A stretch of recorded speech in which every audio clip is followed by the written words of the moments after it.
Boulder's top stories this week. Boulder's mayor and city manager present the 2012 State of the City. A CU student wins the I Love Boulder video contest, and the city ups coyote education after recent attacks. Hi, I'm Natalie Wood. From focusing on local business retention to voting about improving our infrastructure to continuing to explore the creation of a local electric utility, 2011 was a year of huge undertakings for the city of Boulder. City Manager Jane Brodegum and Mayor Matt Applebaum talked about the strategies and initiatives the city took in 2011 at the Boulder State of the City presentation on Tuesday. It was a year of exploration, improvement, and big decision-making. And on Tuesday night, Mayor Matt Applebaum and City Manager Jane Brodegum highlighted the city's accomplishments and initiatives at the State of the City presentation. As we reflect on the accomplishments of 2011 and the city's commitment to a sustainable community, Boulder's energy future is at the forefront of nearly every conversation. It was an important discussion that may forever influence how Boulder manages its electric generation and distribution. However, this past year also posed a number of other challenging issues and included significant accomplishments that have made Boulder a more vibrant and sustainable community. Along with continuing to explore Boulder's energy future, those accomplishments include tough issues like how the city will manage economic growth in a slowly recovering national economy, the future uses of open space and Mountain Park's West Trail study area, and developing long-term funding strategies for the Capital Improvement Program. Both officials made it clear that the community plays a big role in Boulder's continued sustainability. The core of Boulder's long-term sustainability has been the community's ability to set a vibrant vision for itself while managing those core functions that maintain a strong foundation on which to build. For 2 years in a row, you have supported and endorsed the city's vision to explore our energy future. And in 2011, you also supported the need to maintain Boulder's infrastructure by voting for $49 million in new bonds to repair and maintain our existing facilities. That community support puts Boulder in a strong position to focus on long-term visions. As your city manager, I am continually impressed by our residents and their support for our Boulder community. I am thankful that you are willing to invest not only in exciting projects like Boulder's energy future, but also in the assets and facilities that are essential to ensure our vibrant community. The city will continue its approach of implementing long-term solutions to providing efficient and effective core services throughout 2012. Both officials emphasized that the city will continue in 2012 to balance the community's long-term vision and needs with its commitment to providing efficient and effective core services. You can view the entire Boulder State of the City presentation at bouldercolorado.gov. A CU student inspired by the beauty and unique nature of Boulder was named the winner of the I Love Boulder video contest this week. Jocelyn Iola submitted a video along with about 15 other community members showing just what she loves about living, studying, and playing in Boulder. Jocelyn's video, Love You Boulder, was one of 3 videos that collected the most likes on Facebook and YouTube and was selected as the top video by the I Love Boulder committee. Jocelyn won a 1-year membership to Movement Climbing and Fitness. She says finding things to love about Boulder for her video really wasn't a hard task. There's so much going on in Boulder and it's beautiful. I honestly, instantly, it took me like 2 minutes to figure out what I wanted to do for the video. And I know I wanted other people's comments to be in my video.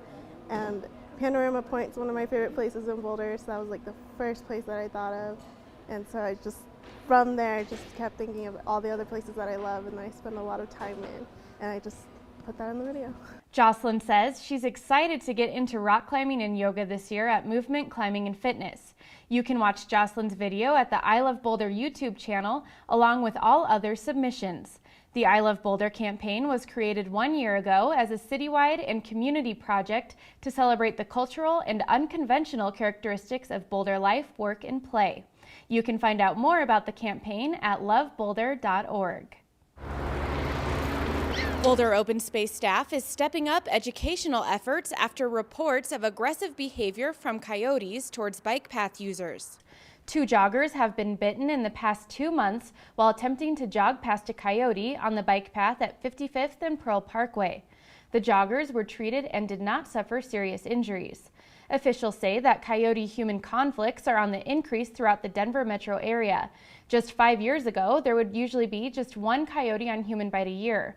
Now there are between 2 and 5 a year. These aggressive interactions are usually linked to the animals being fed by humans.